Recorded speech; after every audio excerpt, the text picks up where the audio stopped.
Okay, this video is about Aristotle and what did he have to say about persuasive speech. A lot of people learned in school logos, ethos, and pathos. So logos is the logic. We're also going to include here the ethos, the telos, meaning the purpose, and the kairos, the timing. Okay, so logos or logic, and that especially applies to the words themselves. Like if you just read the material, you didn't even know who wrote it. The text of the speech. And in Aristotle's opinion, if you had two men who were both, let's say, aristocrats in Athens with a lot of common ground, the text should be the most important thing. What were the words spoken? The facts and figures, logic and whatnot. Okay, but in real life, a lot of times we're talking to people with very different backgrounds and whatnot. And a lot of times they're trying to decide, is this speaker, author worth listening to, worth reading? Who is the author? Do they have credibility? Do they have evidence of expertise and experience? And it's good to have someone else introduce the speaker who can sort of vouch for them as being good, that they're authentic and real. It's good if the speaker's likable. They could at least be well groomed, get a haircut, trim their nose hairs or something. And the audience will, gives the benefit of the doubt of the speaker if they seem at least somewhat likable. Like look at JFK versus Nixon, okay? It helped JFK to be, better dressed, better looking and all that. Okay, and he actually had a better speech too, and he was better than Nixon. But even if he wasn't, you get the point. Okay, authority and credentials. An appeal to authority. Unfortunately, in my experience, most people are deferential to authority, which you really should not be. You should be polite and respectful, but you shouldn't think that they know what they're doing, because that's how you get hurt. I would say the majority of experts, look at nutrition on the internet. The majority of the nutrition so-called experts are lying to you. A lot of them are ignoramuses, but even amongst the ones who know better, they just lie to you. So I think if you want to maintain optimal health, you should be skeptical. Be skeptical of me. Double check whatever I say. And that's for your own sake, for your own interest, because, I'm trying to help you. I'm trying to protect you guys. I feel sorry for you. I see so much poor aging and unnecessary complications and disease, and the vast majority of it's preventable. And I see all kinds of stupid behavior, self-destructive, that people mean well. It's like, for example, if you got cancer and you go for chemo, read the paper yourself. You don't have to just take the oncologist opinion. Look it up. What is the survival at 5 years, at 10 years? Okay, and unless it's real good, then why take the side effects? And what I mean is it's like that for lots of things. And I'm sorry, but it's almost like, I said one time to my kid, if you don't listen to me, I can't protect you. I tell you what to do. You don't listen to me, you do something stupid. It's your fault. There's nothing I could do. But I can tell you that's the most important thing. Average doctor, they got an IQ of about 120.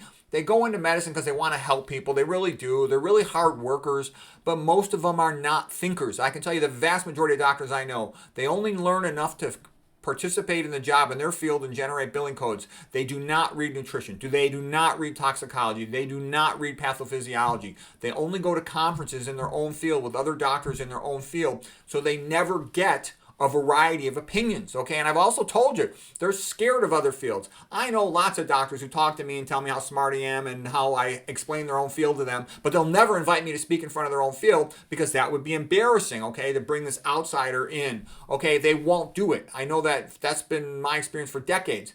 And so I tell you that because when you go to a doc, they're going to know drugs and surgery for your field, probably, and probably not much else. And don't get me wrong, drugs and surgery might be the best thing for you, but make sure you've considered the other options before you commit to something that is high risk, and before you attribute to them expertise in something that they don't have. And it's not just doctors, it's any type of so-called expert.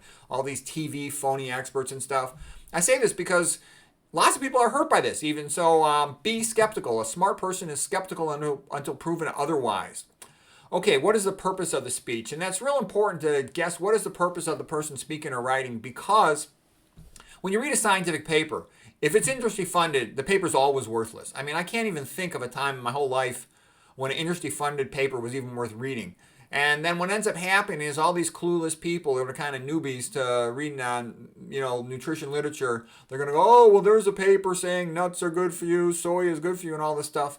I'm like, yeah, go look back at the papers from 20, 30, 40, 50, 60 years ago when there was no money in it, and then you'll get the truth, okay? So you want to try to find a paper with no bias to the extent that that's possible, when there's no money involved, when there's no secondary gain. What is the purpose of the speech? That's important too. Great speeches, it'll have like a Copernican inversion of understanding, something like that. A comedian speaks to entertain the audience. Okay. Um, let's see. What is the pathos? Pathos like come from sympathy, empathy, the feelings, the emotion, and to some extent that's the desire of the audience. And a good speaker really tries to know the audience, understand them, and tries to figure out, first of all, the speaker has to speak about something they're interested in. That way they'll really learn it well and have expertise in it. But secondarily, they got to find the connection point to what in that same overlaps that the audience really wants to hear, what's useful to them, what's interesting to them. Is I used to prefer speaking to an audience in person because you can look at the audience, you could sense what they want to hear, what they understand or don't understand. But now when you speak to a computer, you really don't know. I mean, you have a sense of who's probably listening, but you don't know. A speaker also should always try to tell the truth because the audience can sense it. I think women are better at sensing than a man. A woman like turns her head or something, looks at you, and you're like, you got to tell her the truth. You just can't not tell her the truth. It's weird, but there's something about that.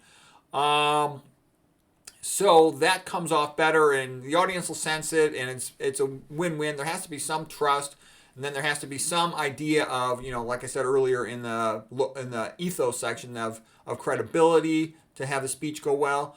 I think also, a good speaker will show vulnerability. For example, a lot of old guys, I think, are better speakers than young guys. Young guys are scared. They're insecure. They're chicken shits, and they want to get promoted. They don't want to offend anybody on the promotion ladder. Versus an old guy, what are you going to do? I'm about 60 years old, going to retire soon, I hope.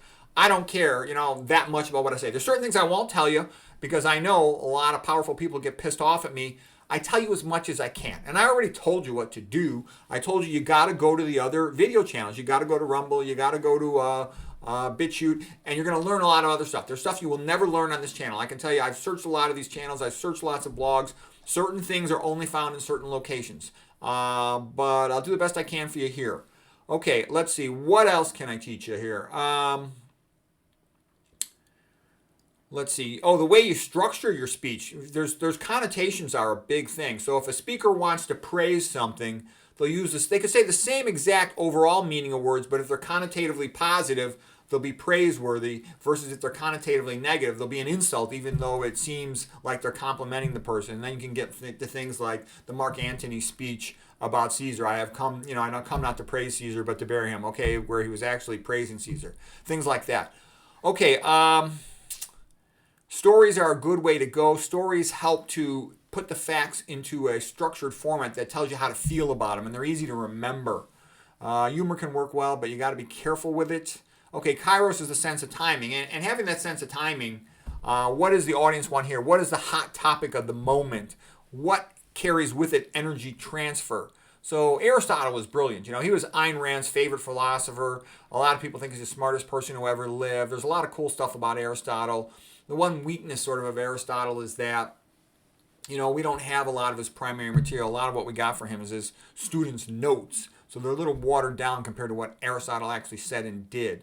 Aristotle also said, first a speaker should establish their ethos, their credibility, if you will, and then their pathos, their common ground with the audience. And subsequent to that, then they can kind of go into the logos of their speech. But first of all, there should be some of that. And I think that's pretty typical if you look at like a YouTube interview. First, there'll be some face-to-face communication between the interviewer and the interviewee to establish a little common ground, get a sense of each other, orientate oneself, and then the speaker will show slides. So that all fits for that. So anyways, this is Aristotle's perspective on persuasive speech.